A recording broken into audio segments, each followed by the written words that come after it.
third time in Castle Rock.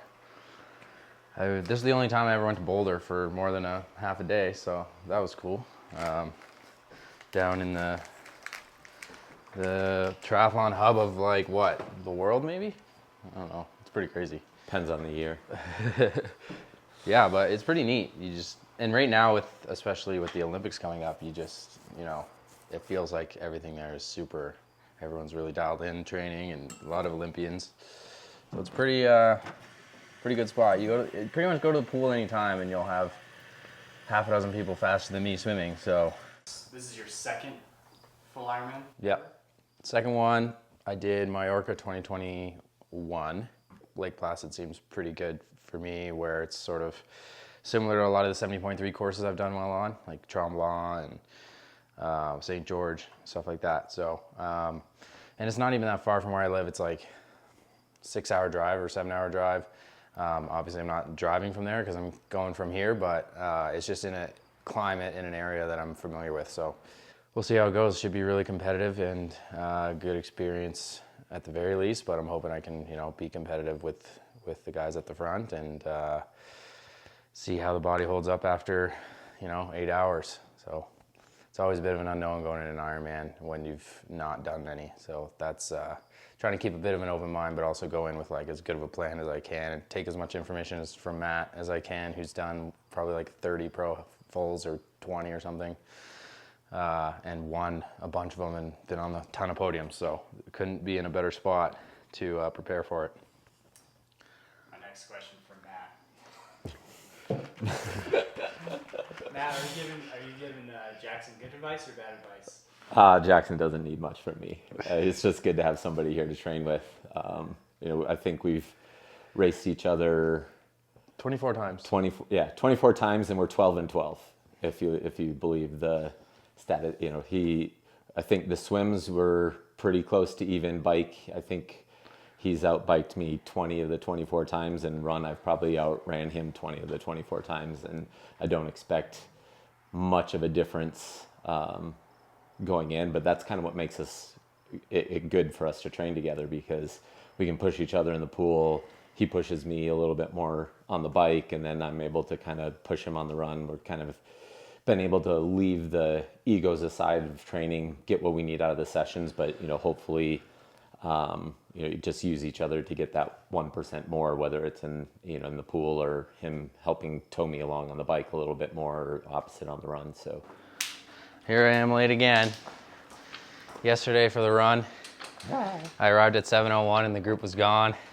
And I considered just going home because I didn't know if Julie was gonna let me join the workout, but she was kind enough to have some grace for an outsider. So we've got the veteran-ish and the real veteran. 70.3 veteran in the Ironman. We haven't been, if you think about it in terms of time in the sport, it's not that much different. No. My first pro race was 2014. My first pro race was also 2014. Well, I did one at the end of 2013. I did a revenge race after Kona. Yeah, everybody pays their dues. Yeah. I remember getting the first pro paycheck ever when I was still working full-time in 2014 at Ironman Texas. I thought it was the best thing ever. I just got paid to do my hobby. And then a year later, I won the race, quit my job, and then I think I went a year without getting a paycheck to do my job. Hi, Jackie. Hi. How are we feeling? Classic question. Worst interview ever. You raced here before. I did it, and I couldn't figure out what year that was. It was either 2011 or 12. We were talking earlier about how many Ironmans you've done in your career, and you may have lost track, but it's around 25. There's a lot, and it might be 25, which would be so cool, because isn't it 25 years here? Yes. I want it to be 25. Are you enjoying the Ironman distance again? I love it.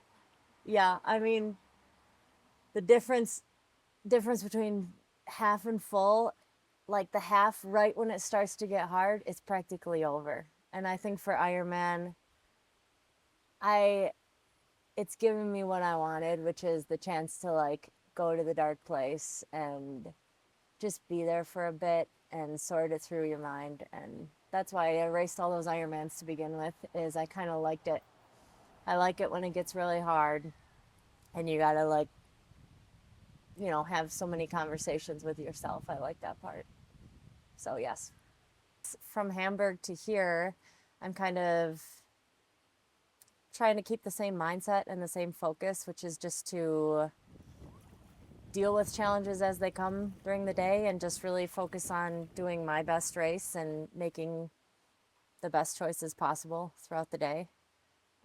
You're coming in as the race favorite. Do you accept that pressure? Do you pay attention to it all? I don't think it's a pressure necessarily. I think, you know, people look whatever different way they look on paper or by prior results, but every single race is a new day, and you never know who's going to have a great day. Like, anything can happen. So I respect this distance, and I respect all the ladies racing, and I realize there's a lot of different people that can win on any given day. Swim, bike, run, have fun. What else is there to say? It's an Ironman.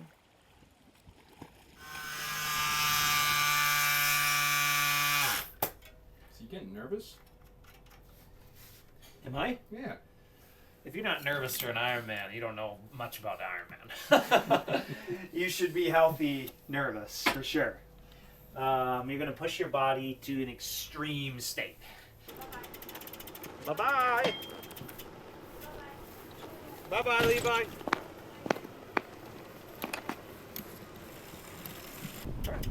Show me. We'll see you out there. All right, see ya.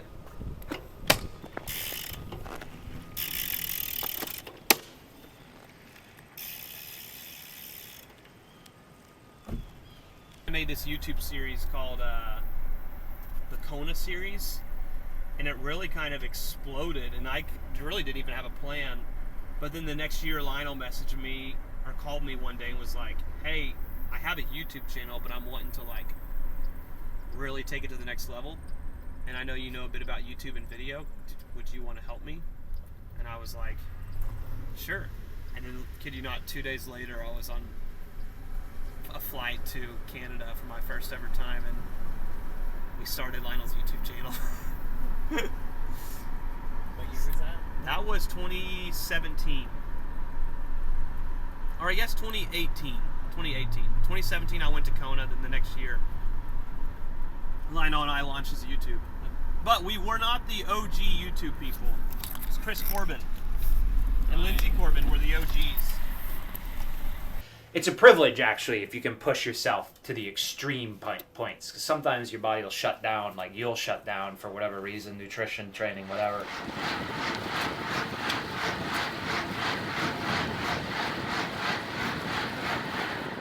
Long before then, you can't really push yourself. So it feels in the moment like you're really pushing yourself. But, you know, to be able to really push yourself, though, means you're in good shape, means you got the nutrition right, means you're in good mental state, and I think I have all those. And so, yeah, I mean, we're gonna go really far. This one's gonna hurt for sure.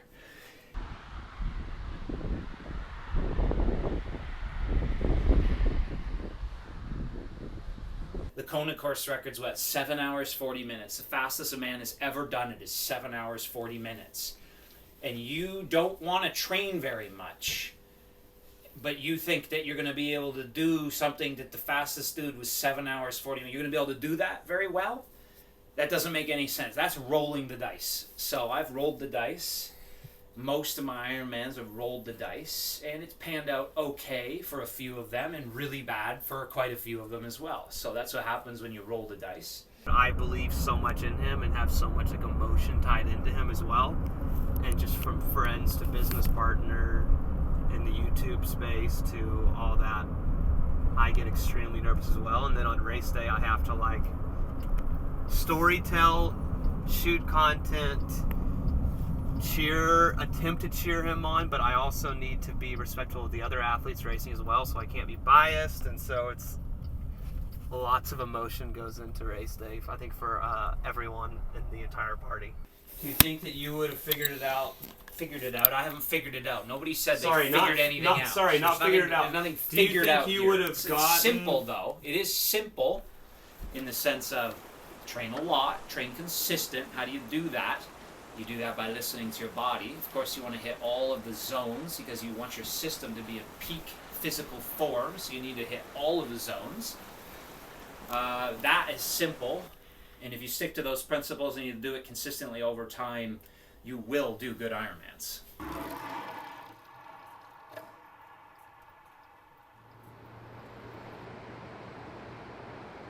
How's the bike course? At least the last half. Amazing. Yeah? Yeah, I'm really looking forward to it. It's going to be fun. It's a pretty course, eh? Road surface is beautiful. And the scenery. Yeah. Amazing. They didn't have the pickles. I actually love pickles. Or we call them gherkins. Okay. What would you say to someone who's never used full gas? How would you inspire them to, try it out, and the familiarity, how important that is for you coming in to feel comfortable? Yeah, so we use it as course familiarisation on all of the races that we do, because obviously they have all the Ironman courses on there. So we've been riding Nice as well. We did a lot on Cairns.